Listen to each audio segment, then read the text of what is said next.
안녕하십니까. 아, 지금부터 혁신적인 차세대 후반 제작 워크플로우라는 주제를 가지고 저희가 이 행사를 어떻게 준비하게 되었는지에 대해서 간략하게 요약을 해드리도록 하겠습니다. 저는 한국 파운드리의 한국 지사장을 맡고 있는 위원식이라고 합니다. 오늘 많은 분들이 참석해 주셨는데 파운드리에 대해서 아직은 잘 모르시는 분들도 있을 것 같아서 간단하게 요약적으로 설명만 해드리고 지나가도록 하겠습니다. 파운드리는 엔터테인먼트 및 디자인 시각화 산업을 위한 다양한 컴퓨터 그래픽 소프트웨어를 제작해서 제공하고 공급하는 개발 업체입니다. 고객사는 엄청나게 많이 있지만 대표적으로는 가장 큰 고객사로는 영국의 MPC와 미국에 있는 픽사 애니메이션 스튜디오가 저희에게는 가장 큰 대표적인 고객사입니다. 그리고 현재 저희 제품들은 누크로 널리 알려져 있지만 실제로는 많은 제품들이 있습니다. 특히 마리, 모도, 카타나 등 여러분들이 저희 홈페이지에 들어오시면 다양한 제품들과 정보들을 얻으실 수 있을 것입니다.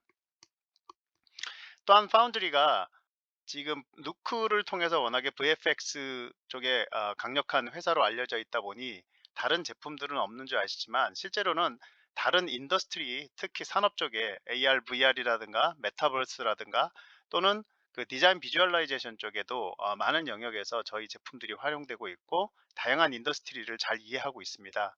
특히 대표적으로 여러분들이 지금 신으시는 나이키나 뉴발란스, 아디다스 같은 운동화는 저희 솔루션인 모도와 컬러웨이를 통해서 디자인되고 제조되어진 신발들이라고 그렇게 이해를 하시면 될 것 같습니다. 그럼 본격적으로 파운드리가 보는 제작 시장의 혁신적인 글로벌 변화에 대해서 말씀드리고자 합니다.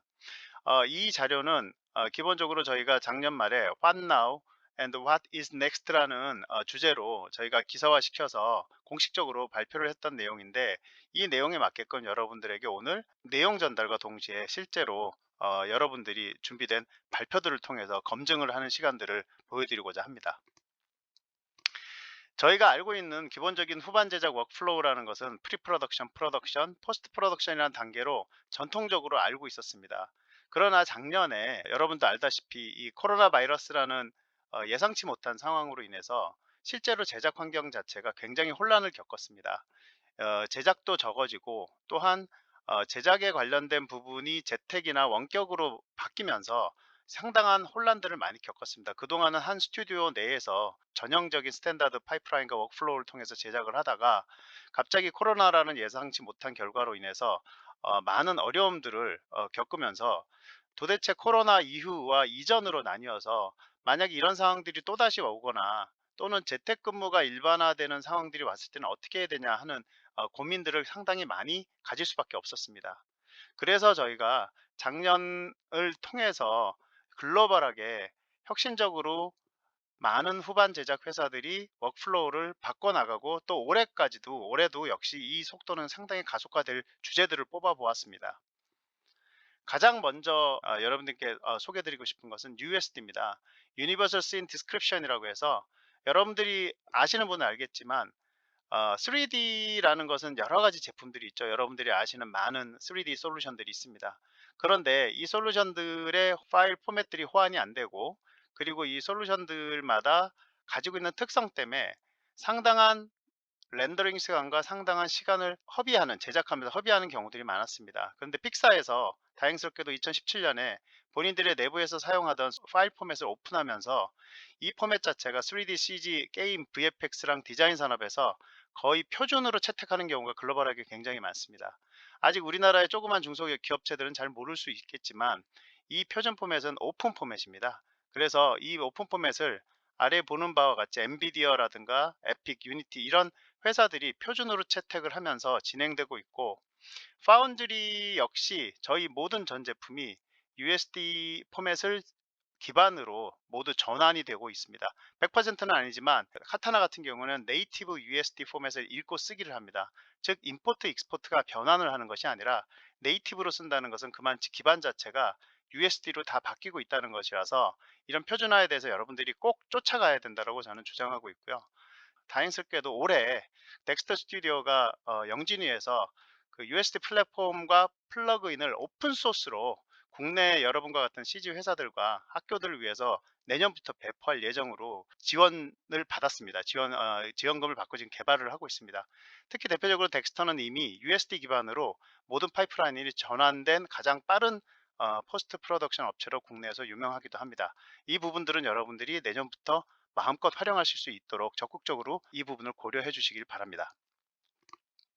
두 번째는 원격 작업과 클라우드 기반의 제작이 일상화됐다는 거죠. 즉 코로나로 인해서 아티스트랑 스튜디오가 고품질 콘텐츠를 계속 제작을 해야 되는데 중앙 집중적으로 제작을 하는 것이 아니라 어떻게 효과적으로 개인이나 소규모 그룹 또는 외주 원격으로 공유되고 협업을 해야 되는지에 대한 이슈들이 전 세계적으로 굉장히 컸었습니다. 이런 부분들에 대한 것은 아마 일상화될 것이고, 여러분들이 제품을 선택하고 파이프라인이나 워크플로우를 구축할 때 원격에 대한 부분들이 잘 원활하게 팀 단위로 운영이 될 수 있는 부분을 앞으로는 고려를 해서 준비를 하셔야 될 것으로 생각을 합니다. 노크 13에 이번에 나왔는데 새로운 히어로와 노크 13 프로덕트를 보시게 되면 원격으로 실시간으로 그 아티스트들 간이나 팀 간에 리뷰를 하고 컨펌을 할 수 있는 기능들을 추가를 해서 특별한 다른 솔루션이 없이도 아티스트가 원격지 아티스트 간에 실시간 동시 확인과 그다음에 컨펌 메시지들을 할 수 있게끔 저희는 이미 내장을 시켜 놓았습니다. 그래서 이런 부분들도 여러분이 한번 살펴보시면 좋을 것 같고요. 그리고 세 번째로는 반복적인 렌더링이 실시간 렌더링으로 변화. 이 부분은 특히 게임 엔진을 사용하는, 오늘 주제 발표에도 있겠지만 게임 엔진과 버추얼 프로덕션도 마찬가지로 포함이 됩니다. 그러나 여러분들이 좀 혼동을 하시면 안 되는 부분들은, 사실은 게임 엔진과 버추얼 스튜디오만으로 모든 제작을 할 수 없습니다. 전통적인 방식으로 제작을 하는 스튜디오 방식이나 그린맷 같은 방식을 빼놓고 현재까지는 100% 게임 엔진이나 가상 스튜디오를 가지고 제작하는 것은 쉽지 않습니다. 그러기 위해선 결국 하이브리드 환경으로 활용을 해야 되는 것이고, 이 이슈는 가장 큰 이유의 시작은 아까 처음에 말씀드렸던 3D에 관련된 포맷이 USD로 바뀌었듯이 너무 오래 걸리는 렌더링 시간과 확인 과정들, 이런 것들을 줄일 수 있는 방법, 그리고 프리 프로덕션부터 카메라와 조명, 룩뎁 등을 최종본에 어떻게 반영할 수 있는지를 먼저 보고 확인하고자 하는 요구사항들이 컸습니다. 그런 요구사항들이 기술 개발과 함께 동시에 발전을 하면서, 특히 TV 시리즈인 만달로니안으로 LED 가상 스튜디오가 성공 가능성을 보여줘서 굉장히 이 부분이 빠르게 지금 확산되고 있습니다. 그러나 여러분들이 오늘 발표에서 보시겠지만, 이런 것이 출력되고 그 다음에 활용하는 것은 좋지만 최종적인 마무리 단계에서의 프로세서는 아직까지는 많은 부분들을 완성도를 높이기 위해서 전통적인 프로세서 자체도 고려를 해야 된다는 것, 그리고 전통적인 방식에서의 실시간 렌더라는 의미는 렌더링 시간을 최소화하면서 특히 히드라 렌더 뷰포트와 같은 USD를 실시간에 가깝게 보면서 활용할 수 있는 전형적인 렌더 팜과 그리고 그 뷰포트 간의 워크플로우를 여러분들이 고려를 하시면 훨씬 더 효과적인 제작 방식을 적용할 수 있습니다. 누크와 카타나에는 이미 모두 장착이 되어 있습니다. 그리고 마지막으로 여러분들에게 말씀드릴 거고 싶은 거는 머신러닝입니다. 특히 인공지능에 관련된 부분은 여러분 너무나 많이 들으셨을 텐데, 인공지능이 적용되는 가장 큰 이유는 점점 기술은 발전하고 마감 시간이 굉장히 빨라지고 있습니다. 그러면 결국은 반복적으로 작업하는 것들을 최소화하고, 그리고 아티스트들이 굉장히 단순한 작업을 하는데 시간을 보내는 게 아니라 창의적인 작업을 하는데 시간을 보낼 수 있도록 전환을 시키자. 그러려면 단순 작업들을 어떻게 줄여 나가야 되느냐라는 부분에 대한 이슈가 컸습니다. 특히 OTT 쪽의 TV 시리즈가 발전되고 그 다음에 애니메이션들에 대한 가치들이 지금 다시 재평가가 되면서 많은 TV 에피소드나 시리즈들을 만들 때 영화와 같이 큰 예산으로 그 TV 시리즈를 다 투자할 수 없습니다. 그러다 보니 반복되고 재활용되는 이런 형태의 것들을 인공지능을 통해 가지고 활용을 하자라는 부분들이 굉장히 컸고요. 이 부분들은 지금 어마어마하게 발전을 하고 있습니다. 특히 그 인공지능을 활용을 했을 때는 두 가지 측면으로 볼 수 있는데요. 하나는 완성되어 있는 인공지능 기능이 머신러닝으로 트레이닝된 솔루션을 사용하는 방식과 내 스스로 내가 원하는 모델들을 만들어서 작업에 반영하는 방식, 두 가지가 있을 수 있습니다.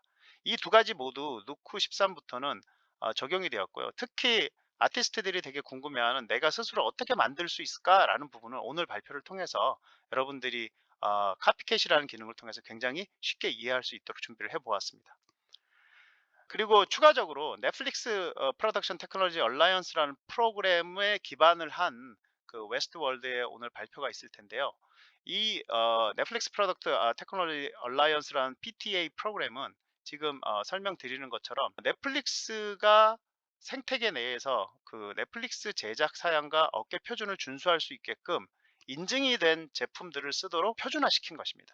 그래서 넷플릭스 오리지널 프로덕션은 제작 전반에 사용되는 이제 소프트웨어나 촬영 장비 이런 것들을 표준화를 시켜 놓았습니다. 이 표준화에 현재 파운드리는 가장 적합하게 선정이 되어 있고, 그리고 파운드리 제품 중에 특히 누크는 VFX의 스탠다드로 지금 지정이 되어 있어서 여러분들이 생각하실 때 넷플릭스와 같이 일을 하기 위해서는 가장 넷플릭스가 추천하고 레코멘데이션하는 그 표준 워크플로우를 따라 하셔야 되고, 그 워크플로우는 PTA 프로그램을 통해 가지고 완벽하게 그리고 가장 표준으로 넷플릭스가 제시하고 있다는 부분을 충분히 참조하셔서 파이프라인과 워크플로우를 구축하시기를 바랍니다.